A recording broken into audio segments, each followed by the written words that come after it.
गरीब समझकर शोरूम से धक्के भगाया, लेकिन उसी गरीब आदमी ने खड़े खड़े खरीद लिया पूरा शोरूम। लेकिन कौन था वो साधारण सा दिखने वाला आदमी? और जब वो मालिक बना तो उसने उस घमंडी मैनेजर के साथ क्या किया? इसके बाद उस शोरूम में जो हुआ उसे जानकर आपके रोंगटे खड़े हो जाएंगे। ये जानने के लिए इस कहानी को आखिर तक जरूर देखिएगा। ओए, तुझे देखकर ही पता चल रहा है तेरी औकात शोरूम के बाहर की है। चल निकल, यहां महंगी गाड़ियों के पास खड़ा भी मत हुआ करना। एक बहुत बड़े लग्जरी शोरूम के मैनेजर ने हंसते हुए कहा, शहर का सबसे बड़ा और सबसे चमचमाता हुआ लग्जरी बाइक का शोरूम, खन्ना मोटर्स। कांच का आलीशान दरवाजा, अंदर धीमी धीमी बजता हुआ विदेशी म्यूजिक, और फर्श इतना साफ कि आप अपनी शक्ल देख लें। एक से एक महंगी, करोड़ों की बाइक्स ऐसे खड़ी थीं जैसे कोई कला प्रदर्शनी हो।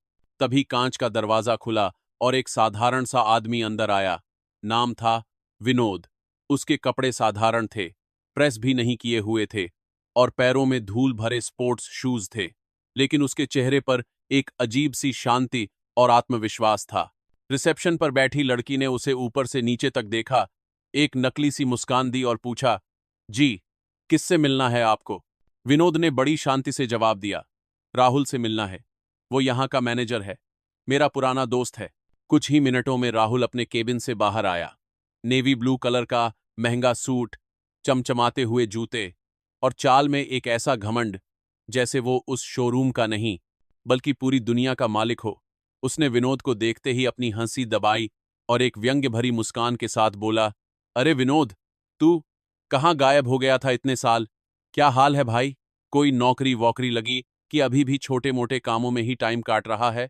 उसके लहजे में दोस्ती कम और ताना जे यादा था। विनोद बस मुस्कुराया, मैं ठीक हूं राहुल, बस एक बाइक देखनी थी और तुझसे कुछ जरूरी बात भी करनी थी। राहुल ने एक कुर्सी खींची और आधा बैठते हुए बोला, हाँ हाँ देख ले, सारी बाइक्स तेरे सामने हैं, मगर पहले अपना बजट बता दे, क्योंकि यहाँ टाइम बहुत कीमती है भाई, फालतू टाइम वेस्ट करने का नहीं। शोरूम का बाकी स्टाफ जो पास में खड़ा था वो भी विनोद को देखकर धीरे धीरे मुस्कुरा रहा था, जैसे कोई जोकर आ गया हो। विनोद ने उनकी बातों को नजरअंदाज किया और धीरे धीरे हर बाइक पर हाथ फेरता हुआ आगे बढ़ने लगा। फिर उसने कहा, राहुल, क्या तू मुझे शोरूम के मालिक सुरेश खन्ना जी से मिलवा सकता है? बस 2 मिनट का काम है। ये सुनते ही राहुल जोर से हंस पड़ा, जैसे विनोद ने कोई बहुत बड़ा मजाक कर दिया हो। ओहो, मालिक से मिलेगा? अरे बॉस बहुत बिजी रहते हैं, वो तेरे जैसे हर आने जाने वाले से नहीं मिलते। और तू करेगा क्या उनसे मिलकर? विनोद ने शांत स्वर में कहा, काम जरूरी है। राहुल ने हाथ झटकते हुए कहा, अरे छोड़ ये सब, पहले ये बता, डाउन पेमेंट के लिए पैसे हैं जेब में? नहीं है तो वो देख, बाहर का दरवाजा उधर है, हमारा और अपना, दोनों का टाइम खराब मत कर। ये विनोद के लिए अपमान की इंतहा थी। विनोद ने राहुल को कोई जवाब नहीं दिया। वो सीधा रिसेप्शन काउंटर पर गया और उस लड़की से बड़ी विनम्रता से कहा, मैडम, अगर आप मालिक के लिए एक छोटा सा मैसेज छोड़ देंगी तो बड़ी मेहरबानी होगी। बस इतना कह दीजिए कि विनोद मल्होत्रा उनसे मिलना चाहते हैं। लड़की ने बेमन से सिर हिलाया। राहुल ने स्टाफ को इशारा किया, कोई भी इस आदमी से बात नहीं करेगा, हमारे शोरूम की इमेज डाउन होती है ऐसे लोगों से। तभी शोरूम के बाहर एक शानदार काली सेडान कार आकर रुकी। कार से एक बुजुर्ग लेकिन बेहद प्रभावशाली व्यक्ति नीचे उतरे। सफेद बाल, नीला कुर्ता और आंखों में एक ऐसी चमक जो किसी का भी भविष्य पढ़ ले। वो थे शोरूम के मालिक सुरेश खन्ना। जैसे ही उन्होंने अंदर कदम रखा, उनकी नजर विनोद पर पड़ी। उनके चेहरे पर एक बड़ी सी मुस्कान आ गई। वो तेजी से आगे बढ़े और विनोद का हाथ गर्मजोशी से पकड़कर बोले, विनोद, कहाँ थे तुम यार? मैं कब से तुम्हारा इंतजार कर रहा था। चलो अंदर केबिन में चलते हैं। ये नजारा देखकर राहुल के पैरों तले जैसे जमीन खिसक गई। उसके हाथ पैर ठंडे पड़ गए। जिस आदमी को वो भिखारी समझकर बाहर का रास्ता दिखा रहा था, उससे मिलने के लिए मालिक खुद दरवाजे तक आए थे। शोरूम का बाकी स्टाफ भी पत्थर बन गया था। केबिन में बैठते ही खन्ना साहब ने सीधे मुद्दे की बात की, तो विनोद, सब फाइनल है? आज ही डील क्लोज कर लें? विनोद ने उसी सादे स्वर में कहा, हाँ अंकल, शर्तें वही हैं, आज ही कागजों पर साइन कर लेते हैं ताकि स्टाफ और ग्राहकों के लिए कोई परेशानी न हो। खन्ना साहब ने इंटरकॉम का बटन दबाया, राहुल, शोरूम की ट्रांसफर फाइल लेकर तुरंत मेरे केबिन में आओ। राहुल कांपते हुए कदमों से केबिन में खसा हुआ।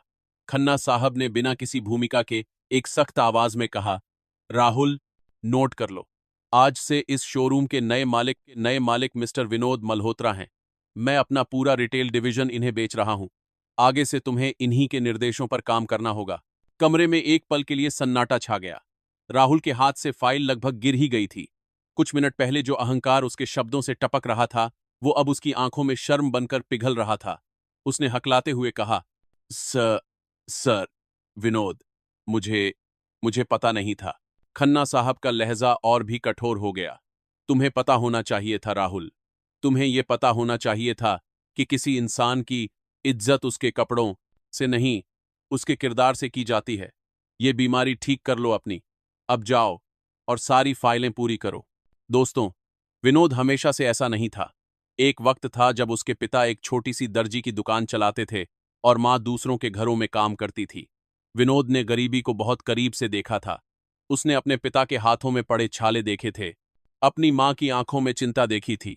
राहुल कॉलेज के दिनों से ही अमीर बाप का बिगड़ा हुआ बेटा था। वो महंगे जूते और ब्रांडेड कपड़े पहनकर विनोद जैसे साधारण लड़कों का मजाक उड़ाता था। लेकिन विनोद ने उसी दिन फैसला कर लिया था कि वो अपनी पहचान अपने कपड़ों से नहीं, अपने काम से बनाएगा। ग्रेजुएशन के बाद उसने बाइक के स्पेयर पार्ट्स का एक छोटा सा काम शुरू किया। वो सुबह सुबह खुद गोदाम से माल लाता, दोपहर में उसकी पैकिंग करता और शाम को अपनी पुरानी बाइक पर खुद डिलीवरी देने जाता था। उसका एक ही सिद्धांत था, भरोसा। अगर किसी ग्राहक की कोई शिकायत आती तो वो उसी दिन उसे हल करता था। धीरे धीरे उसका भरोसा बाजार में बनता गया। एक छोटी सी दुकान एक छोटी सी फैक्ट्री में बदली और फिर देखते ही देखते Vinod Malhotra auto parts industry का एक बहुत बड़ा नाम बन गया।